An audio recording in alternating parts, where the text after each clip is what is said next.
Publik itu merasa kecewa yang sangat tinggi, kemudian melampiaskan itu semua di media sosial yang akhirnya jadi liar seperti sekarang. Karena memang dari awal memang udah viral. Jadi kalau sekarang viral ya itu wajar. Yang menjadi korban berulang ya. Kami menyebutnya korban berulang itu adalah pihak istri, pihak anak. Dalam hal ini terutama istri ya. Karena beban psikologis istrinya itu udah terbentuk sejak awal dia hilang bersama anaknya. Jadi guncangan, kalau saya bilangnya itu guncangan jiwanya itu udah terbentuk sejak awal suaminya hilang atau bapaknya hilang, anaknya dan istrinya itu udah terguncang.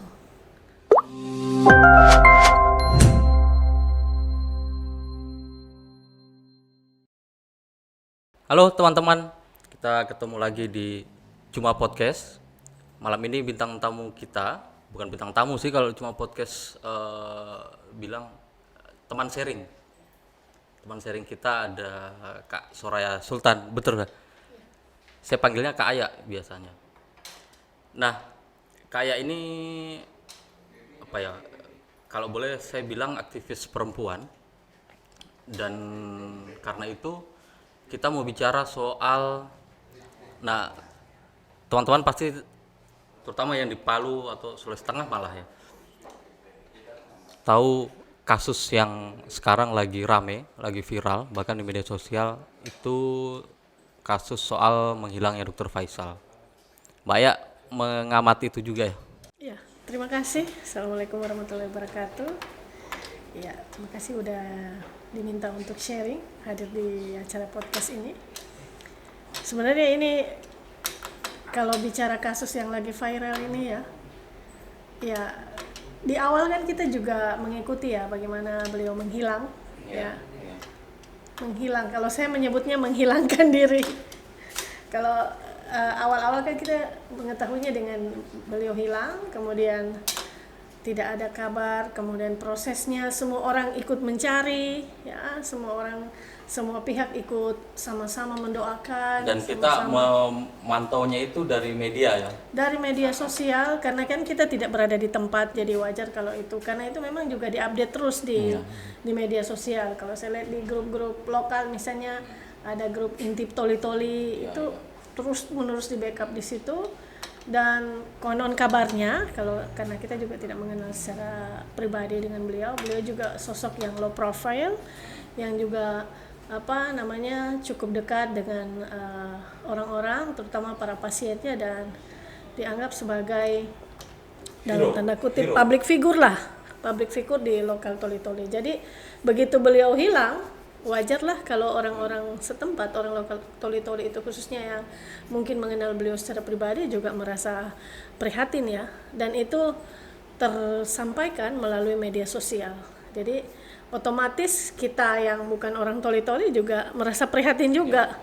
Kasihan dong dokter tiba-tiba menghilang, apalagi beliau posisinya dokter ahli yang pasti radiologi ya, yang pasti banyak orang yang membutuhkan kehadiran beliau sebagai seorang tenaga kesehatan yang pasti apalagi di rumah sakit Mokodopi kan cuma beliau sendiri radiologinya, pasti kan. Nah, orang kehilangan. Kayak saya tidak tahu kalau kayak melihatnya, tapi kalau saya melihatnya Dr. Faisal itu dia menjadi daya tarik karena ya mungkin karena masih misteri waktu itu toh. Jadi ada banyak bumbu. Misalnya dia ya itu tadi, dia bukan framing sih, tapi diangkat soal keseharian dia yang sering aksi-aksi sosial atau hal-hal lain. Nah, saya tidak tahu ya, tapi secara tidak langsung kita terbentuk perspektif kita, oke, Dr. Faisal itu orang baik, gitu ya. Tapi perkembangannya kan hampir 1 bulan kayaknya itu kita melihat itu ya. Dan kita merasa ikut, bahkan kita yang tidak kenal merasa ikut kehilangan dengan opini publik ya yang terbentuk di media sosial. Bahkan kita sendiri yang jauh dari Toli-Toli itu merasa, aduh mudah-mudahan cepat ketemu. Segala upaya dilakukan itu, maksud saya mulai dari hal-hal yang sifatnya sudah tidak, misalnya hal-hal berbau mistis, hal-hal yang memang misalnya kayak Basarnas ikut turun, anjing pelacak juga ikut turun. Jadi kalau dia viral, prosesnya begitu ditemukan, ya memang wajar karena memang dari awal emang udah diviralkan dan dibentuk opininya. Begitu dia ditemukan, wajarlah kalau dia viral dan semua orang yang ikut mendoakan, termasuk kita juga pasti merasa ada, astaga ternyata dia cuman begini, dan jadi wah itu manusiawi lah. Nah, cuman yang itu background sedikit ya. Saya juga termasuk yang mengamati sebenarnya, karena ya Indonesia itu hal-hal yang dramatis itu memang menarik. Walaupun kita misalnya belum tahu apa fakta atau kebenarannya seperti apa. Nah, lalu sekarang sudah ditemukan gitu. Dan proses ditemukannya juga akhirnya mengejutkan gitu ya. Di luar perspektif yang selama ini kita percaya. Nah, itu soal lain. Kemudian dia jadi viral. Tapi ada hal lain, misalnya soal perempuan di sana, ada soal privasi yang sebenarnya kalau saya pribadi agak ini juga sebenarnya agak ya tidak mencerahkan menurut saya ya. Mbak ya melihat itu seperti apa? Apakah sajian atau yang ada di media sosial misalnya berdampak buruk misalnya dengan perempuan misalnya? Ya, sebelumnya kita ikuti dulu runutannya. Jadi pada saat kita lagi di atas ya, keprihatinan kita lagi tinggi, publik ya, bukan cuma kita, tapi publik Sulawesi Tengah khususnya Toli-Toli lagi prihatinnya lagi tinggi, kemudian dia ditemukan dalam kondisi yang 360 derajat berbalik dari ekspektasi kita semua ya. Harusnya kita berpikir klimaksnya tidak begitu. Tidak begini, semua orang pasti berpikir barangkali kasihan dia didapat terdampar ke apa. Itu kira-kira pikirannya kita, benar-benar kita berpikir prihatin kita itu tinggi sekali. Begitu dia didapat dalam situasi begitu kan, aduh kayak ternyata dan jadi wajarlah kemudian publik itu merasa kecewa yang sangat tinggi, kemudian melampiaskan itu semua di media sosial yang akhirnya jadi liar seperti sekarang. Karena memang dari awal memang udah viral. Jadi kalau sekarang viral ya itu wajar. Tapi kalau kita tarik ke situasi beliau dalam tanda kutip privacy yang kita sebut tadi, sebenarnya ini tidak lagi menjadi ranah privacy karena udah terpublish ya.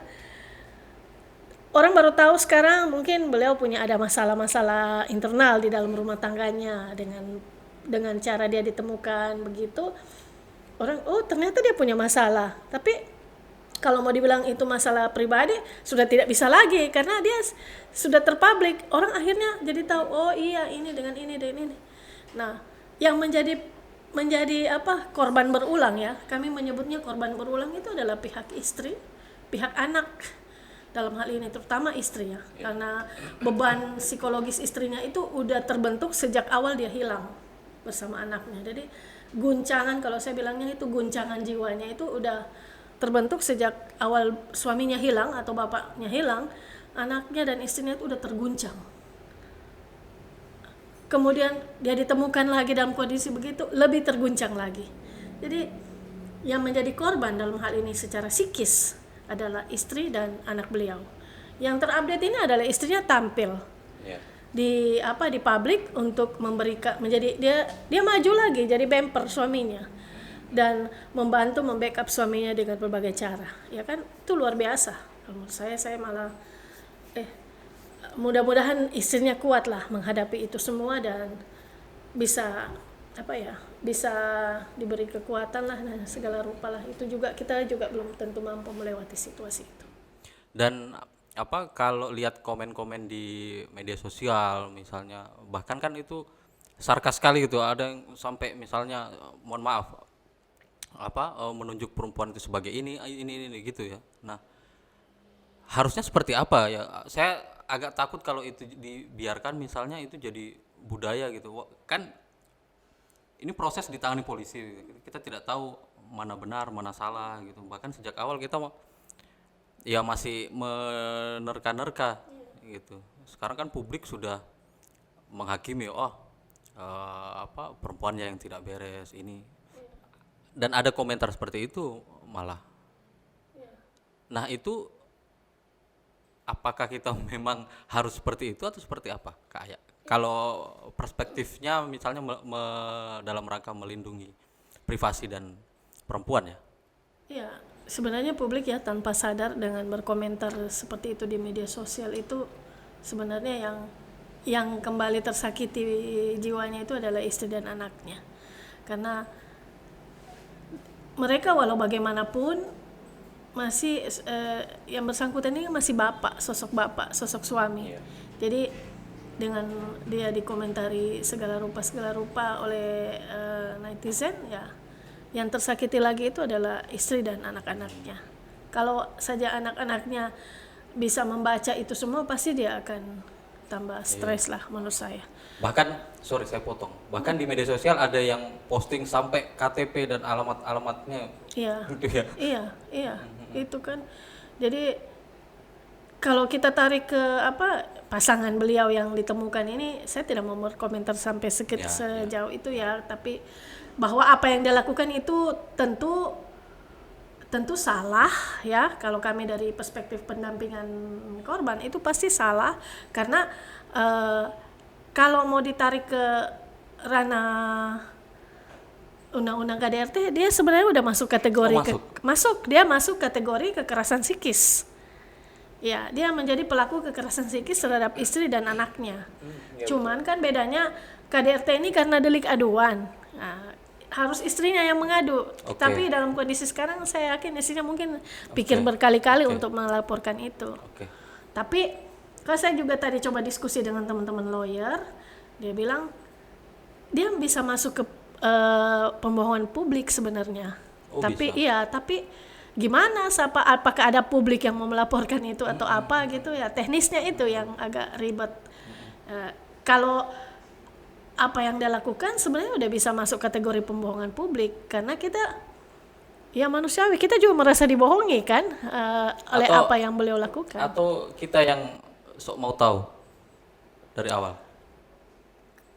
Kalau itu tidak juga ya. Kalau saya lebih ke positive thinkingnya, lebih karena ini memang sudah viral di media sosial, orang prihatin dengan sosok beliau yang seorang dokter yang suka membantu, low profile dan lain sebagainya. Jadi dengan background dia yang seperti itu, orang prihatin. Bahwa ada juga yang mau tahu ya, itu memang nggak bisa kita pilih-pilih lagi karena ini kan media sosial luas ya. Tapi sebagian besar kalau saya mengamati orang prihatin nih, terutama orang lokal di Toli-Toli. Mereka prihatin, apalagi yang memiliki punya yang kenal dengan beliau, yang memiliki kedekatan, pasti sangat prihatin dengan pada saat beliau menghilang. Itu berbeda pada saat beliau ditemukan. Nah, itu kekecewaan itu yang berbalik. Jadi dari prihatin menjadi kecewa, pelampiasannya itu ke media sosial. Iya. Tapi yang menarik juga tadi Kak Aya bilang sebenarnya istrinya bisa laporkan gitu ya. Nah, tapi ya kita tidak tahu nanti, tapi sampai sejauh ini kan belum. Di luar kasus Dr. Faisal sebenarnya juga kita lihat banyak kasus-kasus seperti itu sebenarnya ya. Kan itu hanya di permukaan saja. Banyak perempuan misalnya yang sudah jelas-jelas misalnya suaminya selingkuh misalnya begitu ya. Bahkan nikah siri dengan orang lain, tapi ya saya tidak tahu itu bisa dinamakan berbesar hati atau pasrah atau apa itu Kak ya? Iya, ini kan seperti saya itu sebenarnya punya pengalaman ya, karena saya punya tetangga di tempat tinggal saya di Kamulere itu. Saya punya tetangga mengalami hal serupa sebenarnya dengan apa yang dialami oleh istri Dr. Faisal ini. Tapi bedanya ini suaminya ditemukan dan kemudian kabarnya itu bersama lagi. Tapi kalau yang tetangga kami itu dia izin perjalanan dinas, nggak pulang-pulang sampai sekarang. Jadi yang jadi dampak itu istrinya yang sakit, ya istrinya sakit, anak-anaknya sekolahnya jadi nggak beres. Nah, ini kan itu efeknya ke situ nanti. Nah, kalau mau bilang situasi-situasi begini ya banyak Tidak, orang. maksud saya kondisi itu kondisi ideal kah untuk psikologi perempuan misalnya? Tentu tidak, Iya. tentu tidak. Itu sangat sangat tidak ideal. Memang sebenarnya kalau perempuan dari sisi legalitas hukum kan udah ada perlindungan. Nah, kita punya undang-undang KDRT. Kalau sekarang kalau untuk anak-anak ada undang-undang perlindungan anak, itu lebih keras lagi undang-undang perlindungan anak. Tentu ini tidak, cuman kan kita konteks budaya kita udah terbentuk. Ranah rumah tangga, ranah privasi itu ranah privat. Padahal begitu dia mengalami situasi seperti istrinya Dr. Faisal ini sudah ranah publik. Udah terpublish, udah semua, dan ada legalitas hukum yang mengatur itu. Jadi karena kita masih terbentuk di situ, makanya wajar banyak korban. Karena kita menganggap bahwa adalah hal yang dalam tanda kutip wajar mendapat perlakuan begitu, padahal itu tidak wajar sebenarnya. Itu sangat tidak wajar. Apa yang dilakukan ini sangat salah, sangat menyimpang. Kalau dari perspektif kami ya, pendamping korban, itu sangat salah. Apa sih susahnya kalau dia terbuka? Nggak perlu dia melakukan pembohongan publik seperti ini. Kalau mau bilang kalau kita mau keras ya, nggak perlu dia melakukan pembohongan publik. Cukup aja dia bicara terbuka dengan istrinya, secara jujur dan mengatakan situasinya, dan itu udah di tingkat mereka lah. Nggak perlu sampai semua orang ikut mencari. Iya, jadi emang ribet jadinya. Ini sharing saja, bahkan ada beberapa media ini malah media mainstream yang framingnya ya sama, itu lebih banyak mengangkat misalnya hal-hal mistis, terus soal keseharian dia. Kalau saya pribadi sih melihatnya itu tidak membantu tidak membantu penyelesaian, maksudnya dalam konteks pencarian Dr. Faisal kemarin itu sebenarnya. Nah itu kayak kalau di KPKPST ada data tidak, misalnya data kondisi perempuan? Kalau kita misalnya ini tadi saya kebetulan habis jadi narasumber juga ini, jadi saya masih nyimpan data update. Misalnya kita mencatatnya itu di situasi bencana kemarin ya. Di situasi bencana kita punya data, misalnya itu sepanjang 2009 sampai 2020. Untuk ini kita memantaunya di camp pengungsian. Ini ada 37 kasus hanya kita pantau di 6 camp pengungsian dari 400 camp sekian waktu bencana kemarin. 37 kasus KDRT. Yang terbesar itu adalah isu perselingkuhan. Jadi bertolaknya dari perselingkuhan. Nah, sama kasus ini. Jadi ini kan kalau mau bilang ini sebenarnya dasarnya perselingkuhan sih, ada perselingkuhan di situ. Kemudian dibumbui-bumbui jadi panjang, jadi viral, jadi begini. Tapi perselingkuhan loh. Tapi banyak cerita-cerita juga itu kayak awalnya selingkuh itu dibiarkan. Nah, selingkuh itu sering jadi penyebab utama kekerasan fisik. Pasti. Betul ya? Pasti. Iya. Perselingkuhan jadi kekerasan fisik. Kalau psikis pastilah.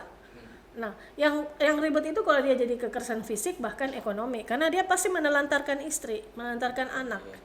Ya kalau dapat istri yang punya juga topangan ekonomi, oke lah ya, mungkin masih bisa dia berdiri atau masih bisa dia memiliki kemampuan secara ekonomi. Tapi kalau dapat istri yang bergantung secara ekonomi sama suaminya, ditinggalkan sama suaminya, seperti tetangga saya, bukan dia sakit, ya kan? Itu yang jadi persoalan. Data itu berarti tahun berapa itu? Ini 2 tahun dari 2009 ke 2021. Ini kita ada 37 kasus KDRT, ada 17 kasus kekerasan seksual berupa pemerkosaan, percobaan pemerkosaan, dan pelecehan seksual. Ada perkawinan anak juga agak tinggi kita. Perkawinan anak di sepanjang masa bencana kemarin sampai masa recovery itu ada 43 kasus kita pantau di 6 camp. Dan kekerasan terhadap anak ada 11 kasus, serta gangguan pada kesehatan reproduksi perempuan juga ada.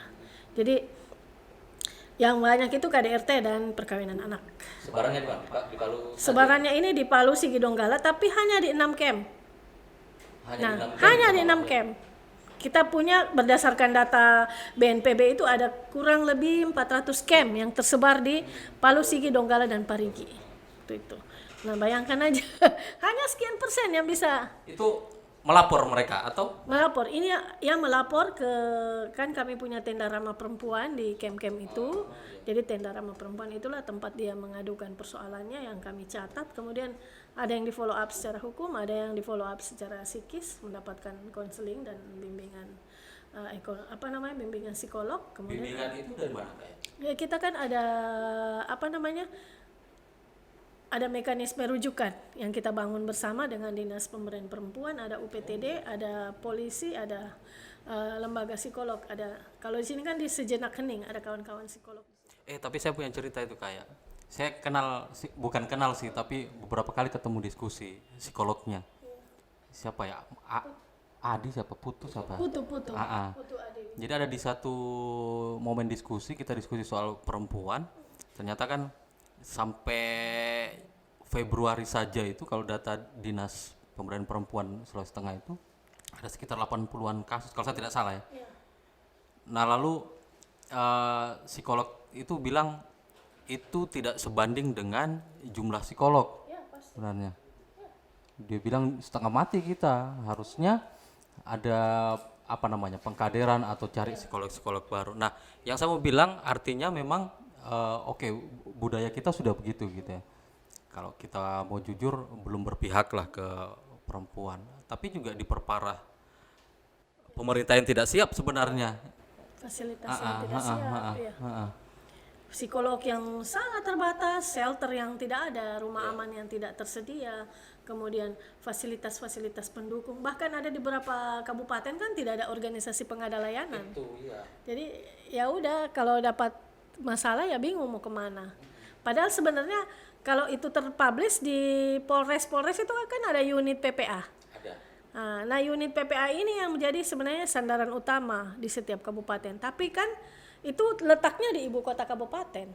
Kalau kejadiannya di kecamatan atau di desa yang jauh aksesnya kan itu jadinya tidak terpantau. Apalagi menangani kasus perempuan atau anak di tengah budaya kita yang seperti ini memang harus ekstra gitu pendekatannya misalnya, terus pertimbangan apa gitu memang harus teliti, detail sekali malah. Sebenarnya respon publik itu harusnya bagaimana kayak?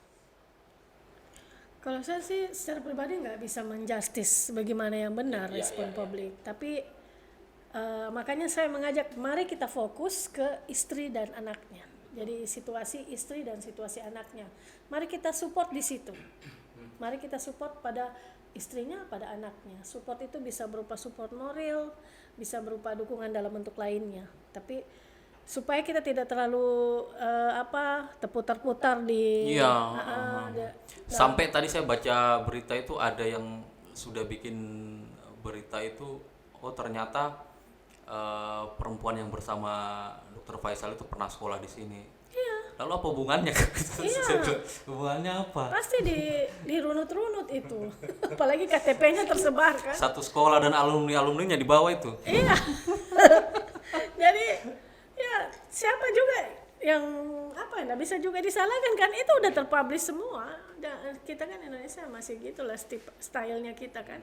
Pokoknya yang utama itu ini loh istrinya loh dengan anaknya, ini loh yang utama. Begitu situasinya bapaknya, itu dia punya kekecewaan itu dia bawa sampai lama, dia bawa sampai berkepanjangan. Itu pasti. Banyak contoh begitu. Kadang mungkin dalam proses perkembangannya dia menjadi sekolahnya putus atau apa, itu banyak contoh begitu. Dibully bahkan malah. Iya. Jadi dia masih kan begini, dia udah terguncang saat hilang, tergoncang saat ditemukan, masih nanggung malu lagi. Kok masih mau ya dengan suamimu, dia sudah baku bola dan perempuan loh, dia sudah ini, tidak mungkin dia tidak tidur dalam tanda kutip. Itu kan menanggung malu. Padahal kan mungkin ada pertimbangan-pertimbangan tertentu yang tidak bisa dimasuki oleh semua pihak. Tapi balik lagi, kalau saya bicara dalam konteks pendampingan korban, ini udah masuk ranah KDRT. Dia masuk karena berangkatnya dari perselingkuhan, ini masuk ranah kekerasan psikis. Tetapi sayangnya undang-undang KDRT itu dia delik aduan, harus yang aduan. Iya, harus yang tidak korban. Bisa misalnya koalisi tidak perempuan bisa. Misalnya. Beda dengan undang-undang perlindungan anak. Kalau undang-undang perlindungan anak dia non delik aduan. Jadi siapapun yang melihat terjadinya kekerasan terhadap anak bisa melaporkan, walaupun tetangganya ataukah orang lain itu bisa melaporkan. Tapi kalau KDRT dia ranahnya delik aduan. Bahkan orang kan kalau melaporkan harus bawa surat nikah. Itu Tapi dari pengalaman kayak advokasi dan pendampingan yang itu mengganggu memang. iya, itu jadi menghambat proses karena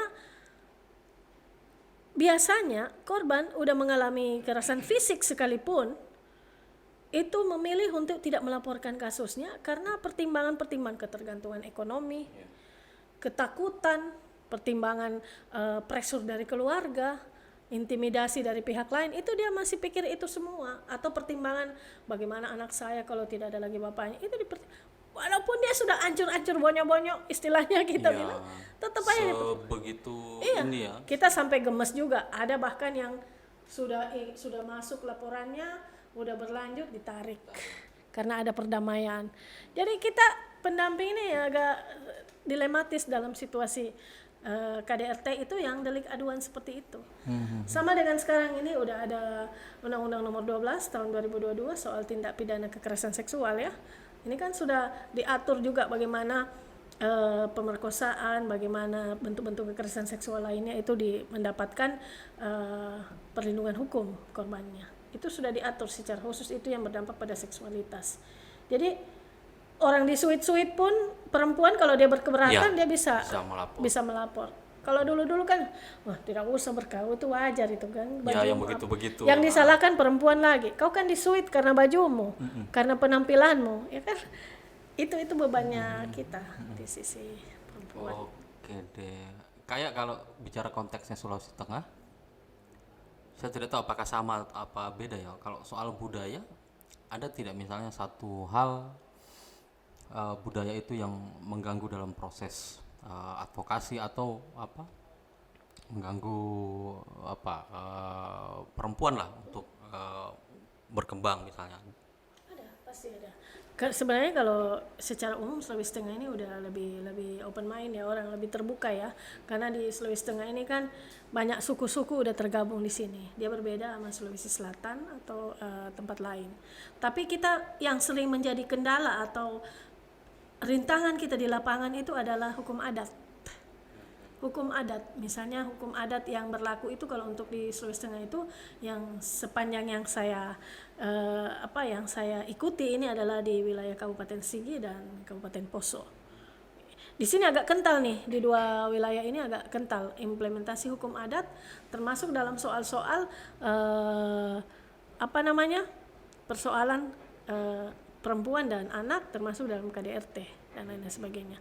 Apa itu? Misalnya gini, kita pernah punya pengalaman di Poso melakukan pendampingan terhadap korban pemerkosaan. Kebetulan ini perkosaan yang dilakukan oleh lebih dari satu orang.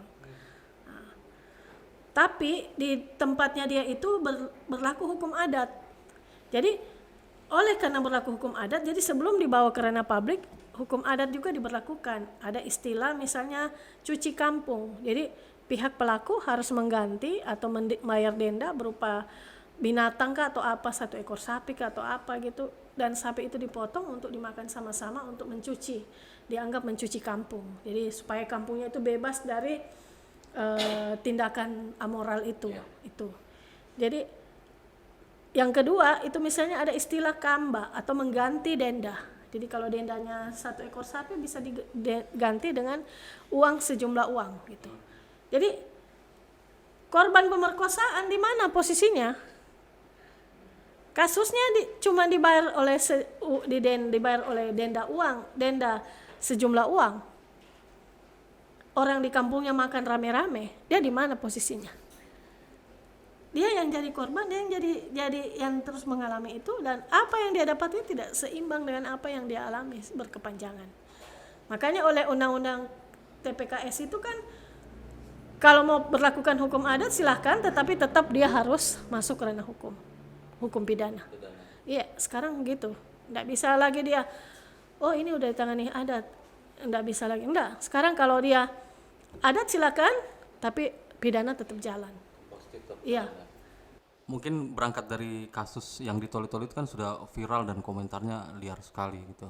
Nah, supaya ini tidak jadi tidak jadi presiden, tidak jadi budaya untuk liar dan akhirnya merugikan pihak-pihak lain yang tidak ada kaitannya dengan kasus itu, apa yang harus kita lakukan kayak kalau ketemu kasus-kasus yang sebenarnya sifatnya privasi gitu ya, urusan keluarga biasanya.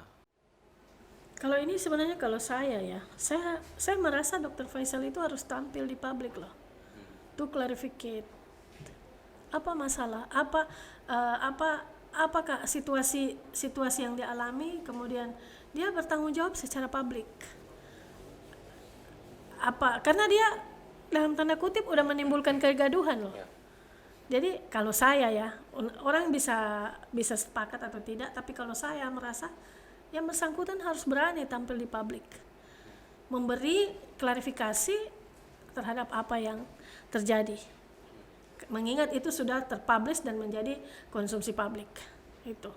Tapi kalau saya merasa kalau kasus serupa ini juga problemnya adalah ketidakjujuran ya, pihak laki-laki. Kadang juga sebenarnya kekerasan dalam rumah tangga itu kan juga bisa terjadi pada laki-laki, bukan cuma perempuan. Meskipun 9 di antara 10 perempuan, tapi pasti ada juga laki-laki. Jadi siapapun pelakunya, siapapun yang ini, kenapa sih kalau terbuka? Minimal sama pasanganmu. Mudah-mudahan dari kasus Dr. Faisal itu kita belajar gitu, ada soal misalnya bagaimana perempuan lemah dan sebaiknya bersuara gitu ya, kayak tadi juga ada soal ya jadi kewajiban kita melindungi privasi karena ada orang-orang di belakang itu yang sebenarnya tidak punya urusan, dan akhirnya kalau dibawa-bawa juga dapat ini dampaknya juga. Kalau saya bukan melindungi privasi, tapi mari kita mensupport pihak yang perlu kita support. Siapa itu adalah istri dan anak. Oh ya. Kita fokusnya ke situ. Gitu. Apalagi kekerasan psikis juga bisa dilaporkan tadi Kak. Iya, bisa. Bilang. Iya. Oke, saya pikir itu saja dulu sharing-sharing kita. Nanti kita ketemu di isu dan tema-tema sharing lainnya. Terima kasih Kak Aya. Terima kasih Kita tercerahkan. Teman-teman podcast. Sampai jumpa. Apa ini? Podcast. Cuma podcast. Terima kasih banyak. Assalamualaikum warahmatullahi wabarakatuh. Selamat malam.